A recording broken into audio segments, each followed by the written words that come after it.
to continue the piggybackery. I mean, what it all goes to me is, when we look at social media, it's an extension of society, right? And society is made up of individuals. And the reality is a lot of businesses coming into social media these days are being looked at not as just like a business pushing a product, but as something with its own personality. I mean, it takes more than just a product at this point to actually win. I mean, you see Old Spice. People didn't start buying Old Spice again because it started smelling different. They started buying Old Spice again because the man said, I'm on a horse, It gave it a personality. It gave it something that you could connect to. And then the way that they utilized social media to help push that brand is they went on YouTube and they actually had folks comment on the video, and then they sat the guy down who's on a horse, and they made him, well, they didn't make him, I'm sure he got paid, but they had him do video responses to each comment. So now what you've done is you've been incredibly inclusive to your audience, and now they feel personally responsible to smell like Old Spice every day because that man hit them back, And so I know for me in my social media forum, the strategy is like GNL, where the strategy is authenticity. Yes. That is the strategy, to just be myself, take it or leave it.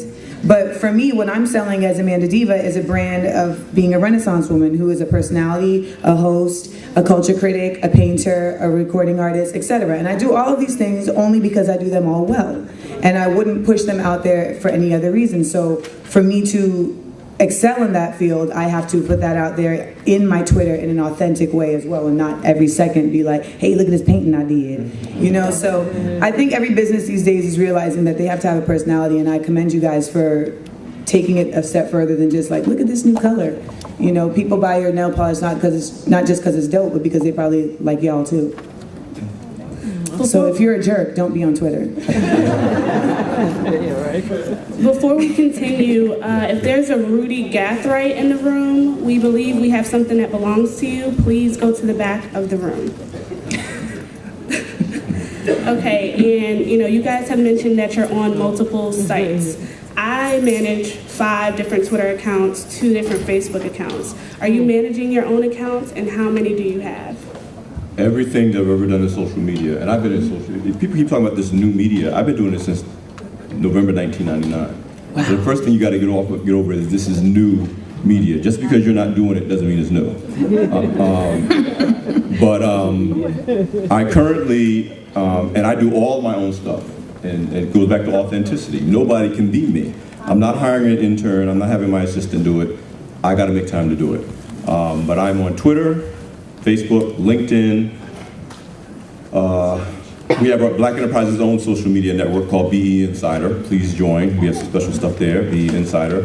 I'm on Folio Media Pro. I'm on, I'm probably on 9 to 10 that I at least go to once a week, and 4 that I go to every day. And thanks to good old cell phone, I'm on Twitter all day, all the time. People are like, when do you work? I'm working out. A set at the gym, between sets, I tweet what I just did. I'm always there, Detavio? Yeah, so I'm the same. I'm on Facebook, I'm on Twitter, I'm on LinkedIn, I'm on Foursquare. I pretty much try a lot of stuff out when it comes out, but those are my kind of core mainstays, so that's where I spend the majority of my time. And just like Alfred said, I wouldn't let anybody tweet for me. I do have a little intern who helps me kind of grow my Twitter profile and whatnot, my Twitter following. But as it relates to the content and the things that are being talked about, it's all Detavio's voice, because that's who people are trying to hear. That's who people are trying to engage with. So I feel like it would be inauthentic to allow it to be anybody else to respond. And I'm glad Alfred mentioned, it's his voice, so he needs to be tweeting from it. And I'm not sure if you've heard of the Red Cross tweet that was heard around the world about the guy getting slizzard, which is terminology for drunk. But they were able to flip that into charity for the drink of his choice. And they partnered, and they were able to turn that around into positive press and not something negative. But a company like Mix Chicks, which is a product for kinky hair, earlier this year they tweeted, Team Light Skin, please use our product. All hell broke loose, let's just say that. And their very next tweet was Go Jets. So they didn't get it. They lost customers. First, they lost customers because the name automatically excludes people. And then they were insensitive to their audience. So this next question is for Ginger and Liz. You represent a brand. You guys are entrepreneurs. Are you worried about, as you guys grow, you can't do it yourself? Who and how will you have the person that comes in and manages your accounts? How will that work? Well, we definitely, we manage our own accounts right now. One of the things that we just started doing that I think is a solution for, we know that we have to watch what we say. We know that there are eyes and ears at all times, so we are cautious of that. We don't retweet anything that's too crazy. It doesn't always have to be about nail polish, but it should be something that is not going to offend our customers or our potential customers.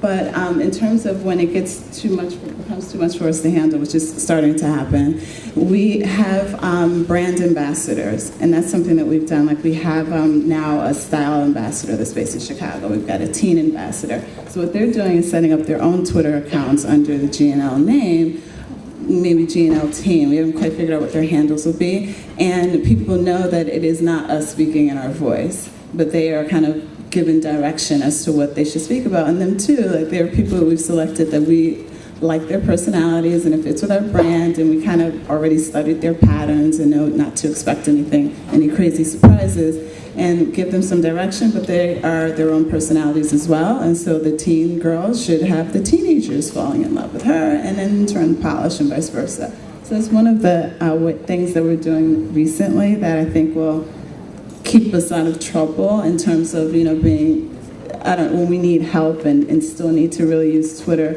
and Facebook and a Facebook fan. That's another thing that we do is we have the Facebook group and a like page. And another thing that we also do is kind of use Twitter and Facebook in conjunction with one another. So we will drive Twitter followers to the Facebook like page by saying, like us on Facebook and you'll win a mini set of nail polish. And so they start retweeting that like crazy, and then our Facebook likes go up.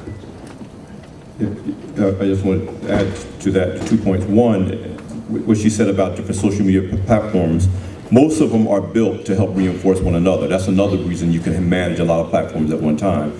Almost every social media platform now, at the very least, allows you to push stuff to your Twitter account at the same time that you're posting something, and most of them allow you to push things to your Facebook profile. So, and then there's other tools that can help you to, if you want to post the same thing across 6 different media platforms, you can do that. You have to be careful about it because not every message goes to every audience, but it can be done. The other thing is that it is appropriate, just as Ginger and Liz have, to have someone who's a brand manager tweet or represent you on Facebook for your brand. We have a Black Enterprise account that's separate and apart from my account on Facebook and on Twitter and on LinkedIn. And we have a couple of really smart people, Tarina Kerriman and Patricia Césaire, who are true to our brand, they know our brand, and they manage those accounts on behalf of Black Enterprise.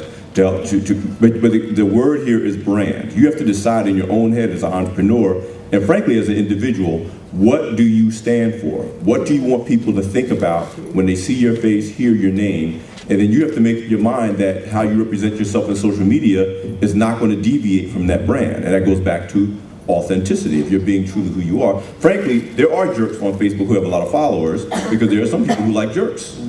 If you're being an authentically true jerk, and people are like, I like that, you will have your own following, but what made it work is that they're being authentic. They're not faking like being a jerk. They may not even think of themselves as jerks. Yes. So you have to decide what your brand stands for and stick with that across, and then whoever you have representing you has to understand that and buy into it. It's important to remember, because people often forget, it's the World Wide Web. Yes. It's global. What you post on Facebook, Twitter, YouTube, it's there encrypted on the internet forever. Like whatever tweet you had and deleted, it's on there. So you just there's a level of responsibility. Do you want to see a tweet where you had a rant because you were pissed about something? Do you want to see that a year later when your company has grown and you've matured? Just be responsible. And then in the advent of bloggers, what will happen is if you put something on Facebook or on Twitter that customers don't like and or find offensive, then they can pick that up, and then once a blogger writes about it, then another blogger writes about it, and then before you know it, only 300 people saw the tweet, but now this topic is viral. And so it could be a big problem.